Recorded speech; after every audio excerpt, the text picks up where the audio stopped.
Hi, my name is Matt Harris from Jones Technical Institute. Today we're going to be doing a cooling system pressure test on my 2011 Mustang GT. Sorry I didn't bring the truck in today, but I felt like driving the Mustang. So, few safety precautions, with doing a cooling system pressure test. You're pressurizing the cooling system that has, chemicals in there you don't want to get in your eyes, so obviously wear your eye pro. If you're working in a shop on a concrete floor or something, have precautions just in case some fluid starts leaking out onto the floor so you can clean it up, not slip around. Reasons that you would do a cooling system pressure test: if your car is overheating, if you're spewing liquid everywhere and you're trying to figure out where, general things like that, The reason being is your cooling system needs to be at a constant pressure, relatively to keep the boiling point at a certain temperature. Because when it drops below that pressure, your boiling point actually lowers.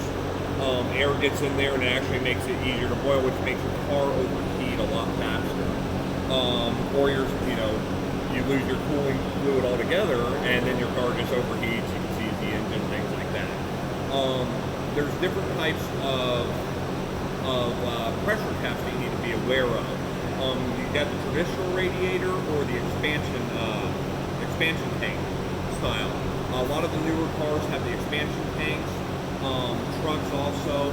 The traditional style radiator, for those of you who do not know, is this style radiator right here, where you can put the coolant right in directly into there, and there you go. The expansion tank style is this right here, where your coolant goes into right there and then feeds into your radiator. It also has your overflow valves drain into there, all that. On both types, you'll see it says on this one 16 pounds per square inch or 100 kilopascals or 110 kilopascals. Over here on this one, it says it right in there. This one only has it in pounds, but some of them will have it stamped on here on the outside. And what will happen when you're doing this test, say you got a crack in the radiator somewhere, it'll leak in the radiator or leak in the hose. And you'll actually physically see that. And also on the gauge, it will not be able to hold pressure whatsoever. So when you're doing this, you need a special set of tools.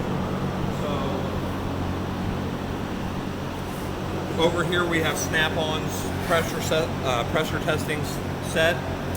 This comes with all different kinds of adapters depending on what kind of radiator setup you have, and so when you're doing it, for mine, we're actually going to need to use this. It's very easy. It hooks right on there. This screws onto the pressure cap. This comes right off. There you go. So we're going to go get this set up real quick. When you bring your tools over here, being that they're delicate gauges and pretty expensive, you want to be gentle with them. You just remove your pressure cap as normal. Take that off. Screw this one on. Just hand tight's all it needs. Get this on there.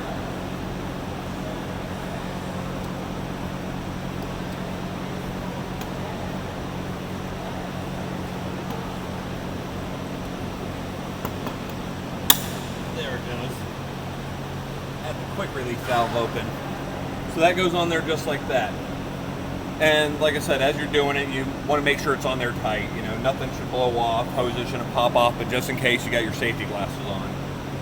As you're doing it, you got the outside ring on this setup is PSI, the inside ring in the blue is kilopascals. And you can see it's clearly marked, there's 120 kilopascals, and between that, there's 100, there's 110 right there in the middle. On the outer ring, you got your 5, 10, 15, 20 over here. 20 is obviously bad if you're going into that range. So 16's right there. And this is easy to use. It takes a minute. So all you got to do is pump it. And as you're pumping it up, you know, if you start losing pressure, like lost a little bit of pressure, but you know, that's nothing big. You might just have that a little loose. But as you're pumping it up, you keep going with it.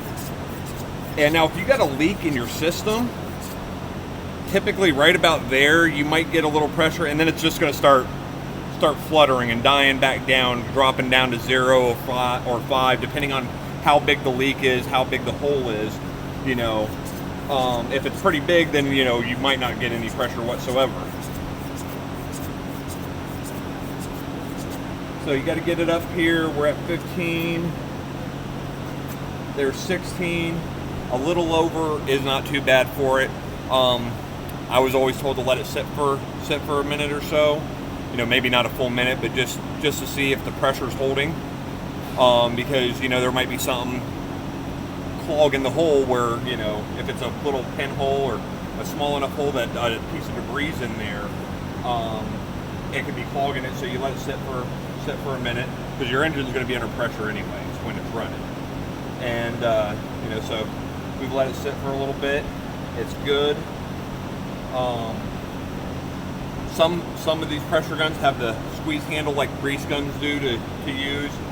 This one's pretty straightforward. Pop it off, unscrew it, make sure all your components are good.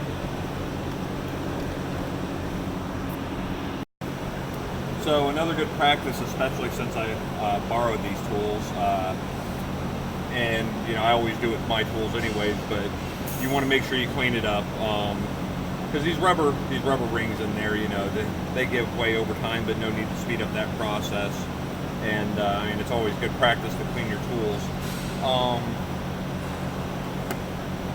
When doing this test, like I said, you know, have your standby, so just in case you do start leaking a lot of fluid, you got a drip pan underneath it, or you know, you got your cleaning products here to clean it up. And if there was something wrong with this, you know, with this radiator, you know, then we'd have to figure out where it was. If it was the radiator itself, if it was one of the hoses. But thank God there's nothing wrong with my cooling system, because I don't feel like shelling out that money right now. But it's very, very simple to do.